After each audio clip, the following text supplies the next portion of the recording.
In the aftermath of the horrific attacks of October 7, 2023, and the subsequent devastating war in Gaza, a question began to echo not just in the halls of power, but in homes and houses of worship around the globe. Are we watching biblical prophecy unfold before our very eyes? The images of conflict, suffering, and political tension gripping the Middle East have led many to dust off their Bibles and search for answers. This isn't just an idle curiosity. For millions of Christians and Jews, the events surrounding Israel and its neighbors are not merely geopolitical skirmishes. They are seen as potential signposts on a prophetic roadmap laid out thousands of years ago, pointing toward a dramatic and divinely orchestrated conclusion to human history. The connection between current events and ancient scripture is not a new phenomenon, but the intensity of the recent conflict has brought it to the forefront with unprecedented urgency. When a modern nation, reborn in its ancient homeland, engages in a fierce battle over a city named repeatedly in the Hebrew scriptures, it is difficult for people of faith to ignore the parallels. The very names, Israel, Gaza, Iran, Jerusalem, resonate with prophetic weight. As we watch news reports detailing military operations and diplomatic standoffs, many are asking if these are the labor pains that the Bible describes as preceding a new era. This question deserves careful and thoughtful consideration, grounded not in speculation, but in a clear understanding of what the scriptures actually say. This inquiry goes beyond simply matching headlines with Bible verses. It involves understanding a grand, unfolding narrative that believers see as God's plan for Israel and the nations. The story begins with ancient promises and carries through to a future, and as yet unfulfilled, destiny. The war in Gaza, with its tragic human cost and its profound geopolitical implications, has become a focal point for this prophetic analysis. People are looking at the statements of world leaders, the alliances being formed and the very ground being contested, and they are connecting these developments to specific prophecies from figures like Isaiah, Ezekiel, and Zechariah. The feeling for many is that we are no longer just reading about history. We are living in a chapter of it that was written long ago. Therefore, to properly explore this question, we must embark on a journey. It is a journey that will take us back to the ancient world of Philistines and patriarchs, through the pages of the prophets, into the miraculous story of Israel's modern rebirth, and right up to the present day.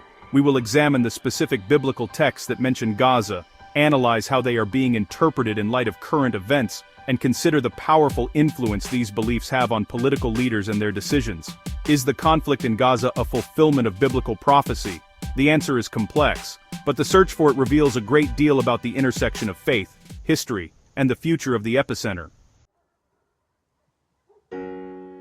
The story of Gaza and its relationship with Israel is not a modern conflict that began in the 20th century. It is an ancient saga, deeply woven into the fabric of the Bible itself.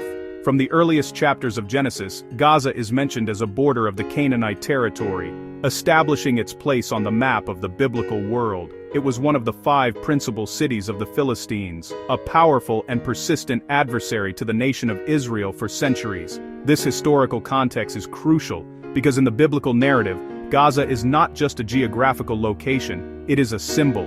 It often represents a place of opposition, a spiritual frontier where the faith and fortunes of Israel were repeatedly tested in dramatic and often violent ways. One of the most famous biblical stories associated with the city is that of Samson, the powerful Israelite judge. His final tragic chapter unfolds in Gaza. After being betrayed and captured, he was blinded and forced to grind grain in a Gazan prison, a moment of profound humiliation for both Samson and his people. Yet, in his final act, he called upon God for one last burst of strength and brought down the pillars of the Philistine temple, killing himself along with thousands of his enemies. This story, seared into the collective memory of the Jewish people, paints Gaza as a place of both Israel's suffering and God's ultimate devastating judgment against its enemies. Throughout the Old Testament, the relationship between Israel and Gaza is one of constant friction. The Philistines, with their advanced Iron Age technology and organized military, posed a significant threat to the early Israelite kingdom. The famous battle between David and Goliath was part of this larger ongoing conflict with the Philistine people. The tension was not merely military, it was deeply spiritual. The Philistines worshipped different gods such as Dagon, and their cultural and religious practices were a constant source of temptation and conflict for the Israelites, who were called to be set apart. Gaza, therefore, stood as a persistent reminder of the spiritual and physical battles that Israel had to fight to possess its promised inheritance. Understanding this deep historical animosity is essential to grasping why the current conflict resonates so profoundly with those who read the Bible. When they see images of war in Gaza, they don't just see a modern political dispute over land, they see the latest chapter in a struggle that has been raging for more than 3,000 years. The names may have changed, the Philistines are gone, replaced by new actors on the historical stage, but for many, the underlying spiritual and territorial conflict remains strikingly familiar. This ancient backdrop gives the modern conflict a sense of weight and significance that transcends contemporary politics, framing it as part of a much larger divine drama. To truly understand the biblical significance of Gaza, one must understand the people who made it famous, the Philistines. They were not native to the land of Canaan but were part of a group known as the Sea Peoples, who migrated from the Aegean region around the 12th century BC and settled along the southern coastal plain of what is now Israel and Gaza. They established a powerful confederation of 5 city-states known as the Philistine Pentapolis: Gaza, Ashkelon, Ashdod, Ekron, and Gath. Of these, Gaza was often the most prominent and strategically important, controlling key trade routes connecting Egypt to the Levant and Mesopotamia. This made it a center of wealth, culture, and military power. The Philistines represented a formidable challenge to the fledgling nation of Israel. One of their most significant advantages was their mastery of iron metallurgy. While the Israelites were still largely using bronze for their tools and weapons, the Philistines had entered the Iron Age. This technological superiority gave them a distinct military edge, as described in the book of 1 Samuel, where it notes that there was no blacksmith to be found throughout all the land of Israel, for the Philistines said, "Lest the Hebrews make themselves swords or spears." This forced the Israelites to rely not on their own military might, but on their faith in God to deliver them from this technologically superior enemy. The conflict with the Philistines was more than just a military struggle, it was a defining element of Israel's early national identity. For generations, they were the primary antagonists in Israel's story. The reign of King Saul was largely consumed by wars against them, and it was in a battle with the Philistines that he and his son Jonathan ultimately died. It was David's stunning victory over the Philistine champion, Goliath of Gath, that catapulted him to fame and set him on the path to kingship. These stories are not just historical footnotes, they are foundational narratives that taught Israel about courage, faith, and the nature of the God who fights on their behalf against seemingly insurmountable odds. Ultimately, the Philistines as a distinct people vanished from history. After centuries of conflict with Israel and domination by larger empires like Assyria and Babylonia, their unique culture was assimilated and their identity was lost. This disappearance is, for many Bible readers, a direct fulfillment of prophecy. Prophets like Amos and Zephaniah declared that judgment would come upon Philistia and that its people would be cut off. The fact that this powerful nation, which once dominated Israel, no longer exists, is seen as powerful evidence of the Bible's prophetic accuracy. Gaza, their great city, remained, but its original inhabitants were gone, just as the prophets had foretold.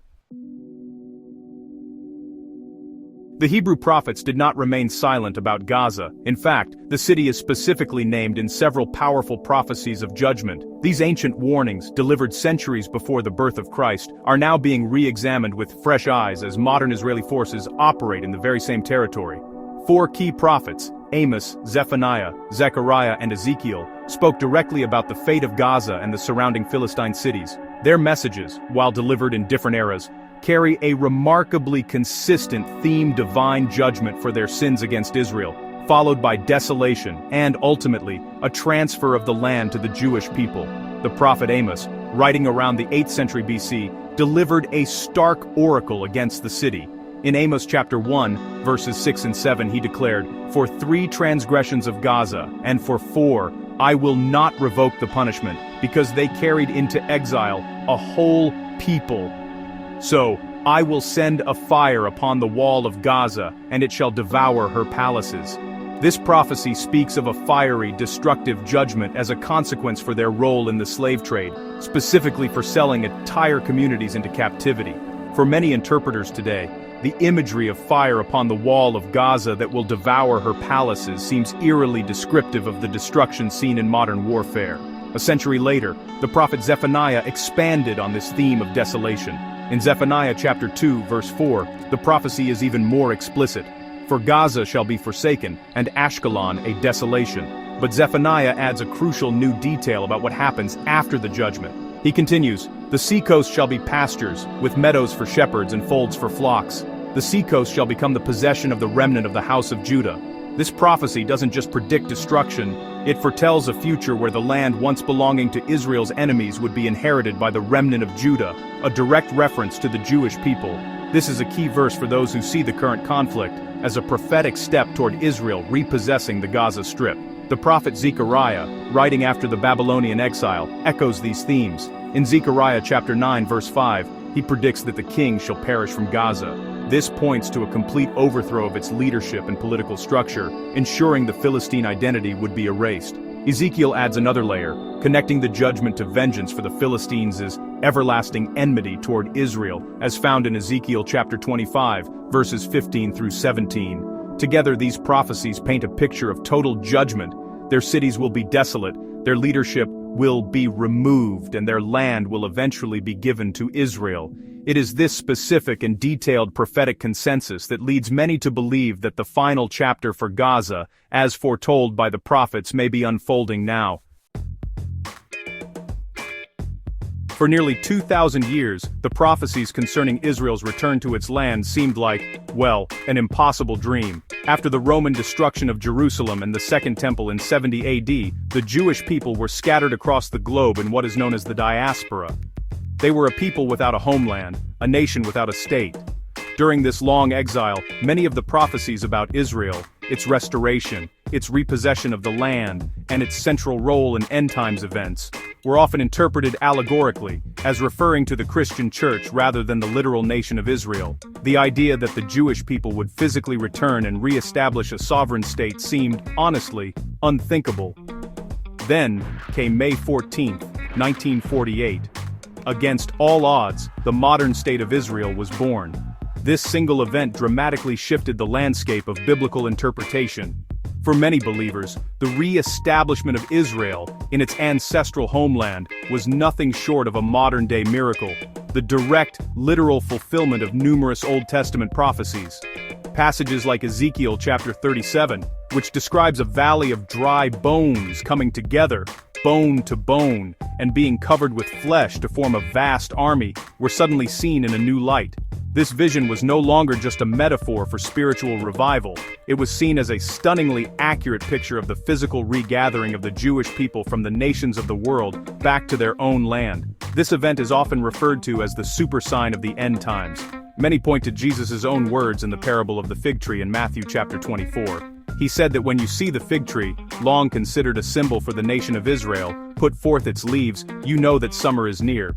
So also, Jesus continued, when you see all these things, you know that he is near, at the very gates. The budding of the fig tree is widely interpreted as the rebirth of the nation of Israel in 1948. This event, for many, started a prophetic clock ticking, signaling that the generation that witnessed it would also witness the fulfillment of all the other prophecies related to the end times. The existence of a sovereign Jewish state is the non-negotiable prerequisite for the fulfillment of a host of other end-times prophecies. Prophecies about the rebuilding of the temple, the rise of a global leader, the battle of Gog and Magog, and the ultimate return of the Messiah all presuppose an existing nation of Israel, with Jerusalem as its capital. Without the events of 1948, these prophecies would remain dormant. The modern state of Israel, therefore, is not just a political entity. For millions, it is the central piece on God's prophetic chessboard. Every war it fights, every border it secures, and every political challenge it faces is viewed through this lens of divine prophetic significance. Section 6, Israel's prophetic journey, the three-stage restoration. The prophetic story of Israel's restoration is not a single event, but a multi-stage process, and understanding these stages is key to interpreting current events. Many Bible scholars, drawing primarily from Ezekiel's vision of the Valley of Dry Bones, outline a clear three-step sequence for Israel's national renewal. Recognizing where Israel is in this process helps explain the nation's current spiritual and political condition. The first stage is the physical restoration, the gathering of the Jewish people from around the world, and their return to the land of Israel. This corresponds to the bones in Ezekiel's vision coming together and being covered with sinews and flesh, forming a complete physical body. This first stage is what the world witnessed in 1948 and in the decades since, as millions of Jews have made Aliyah to Israel from every corner of the earth. It was a physical, political, and national restoration. However, Ezekiel's vision makes a crucial distinction. After the bodies were formed, he notes, there was no breath in them. This points to the second stage of Israel's restoration. A nation physically alive, but spiritually empty. Many observers of modern Israel see this as an accurate description of the country today. While it is a vibrant, innovative, and powerful nation, it is largely a secular society. The widespread national turning to God and recognition of the Messiah has not yet occurred. Israel today, in this prophetic view, is a body without the breath of God's Spirit. This explains the internal political divisions, the social tensions, and the continued reliance on military strength rather than a collective national faith in God. The nation has been physically reborn, fulfilling the first part of the prophecy, but it is still awaiting its spiritual awakening. This stage of spiritual emptiness is a critical and often overlooked part of the prophetic timeline. It is a period of waiting, of testing, and of struggle, where the nation exists in a state of unbelief, even while being providentially protected and positioned for its ultimate destiny. This is the stage in which Israel currently finds itself. The third and final stage, which is yet to come, is the spiritual restoration of the nation. In Ezekiel's vision, God commands the prophet to prophesy to the breath, and the Spirit of God enters the bodies, and they come to life, standing on their feet as a great army. The Bible speaks of a future time, often associated with a period of great tribulation, when Israel as a nation will have a spiritual awakening. The prophet Zechariah 12:10 describes this moment, "And I will pour out on the house of David and the inhabitants of Jerusalem a spirit of grace and pleas for mercy, so that, when they look on me, on him whom they have pierced, they shall mourn for him." This future national turning to the Messiah is the ultimate goal of the restoration process, transforming Israel from a secular state into the spiritual light to the nations it was always meant to be. Section 7. From Parchment to Policy Prophecy in Modern Politics. The belief that current events are fulfilling biblical prophecy is not confined to seminaries and Bible studies. It has a profound and direct impact on real-world politics, especially in Israel and among its supporters.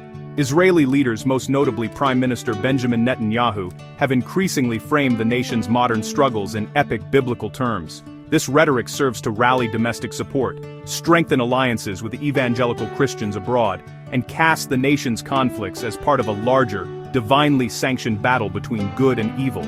These are not just casual remarks, they are deliberate strategic communications that draw on a deep well of shared religious and historical identity.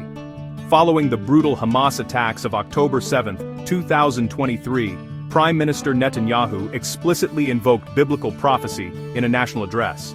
He described the ensuing war as a struggle between the people of light and the people of darkness, directly quoting from the prophet Isaiah.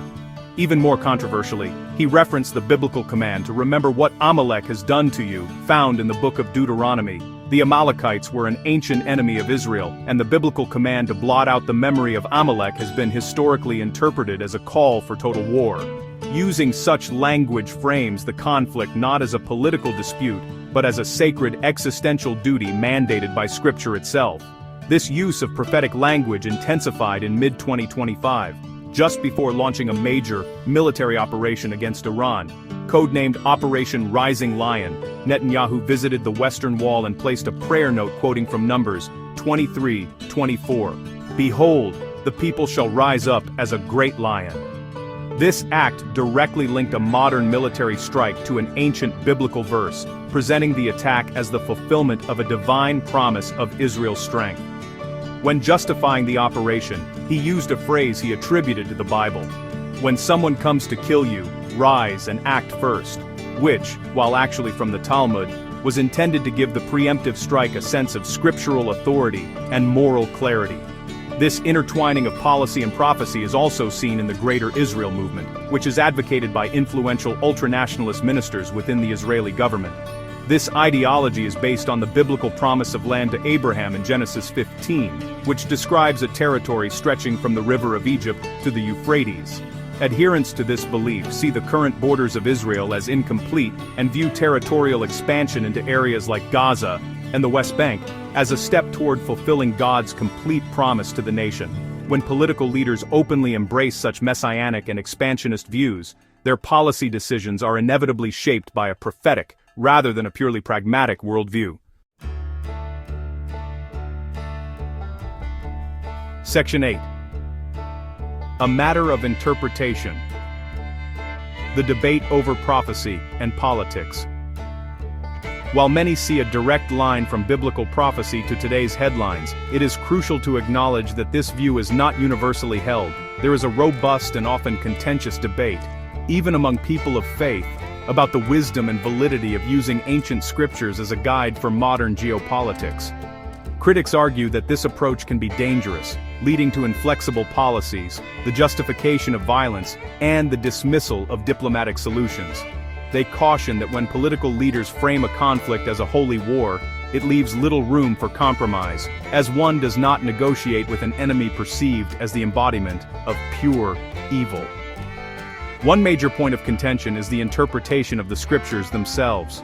Theologians and scholars, including many within Israel and the Palestinian Christian community, argue that political leaders often cherry-pick verses to fit a political agenda, ignoring their original historical and literary context. For example, when Prime Minister Netanyahu invoked the Amalek prophecy, critics were quick to point out that applying this ancient command to a modern population is a gross misapplication of scripture that can be used to justify collective punishment. Similarly, critics of his rising lion rhetoric noted that the verse in Numbers is part of a blessing from Balaam, not a divine command for Israel to initiate perpetual war. Furthermore, many Christians and Jews believe that the primary message of the prophets was a call for justice, righteousness, and mercy, not a blueprint for military conquest. They emphasize verses that call on Israel to be a light to the nations and to care for the stranger, the orphan, and the widow.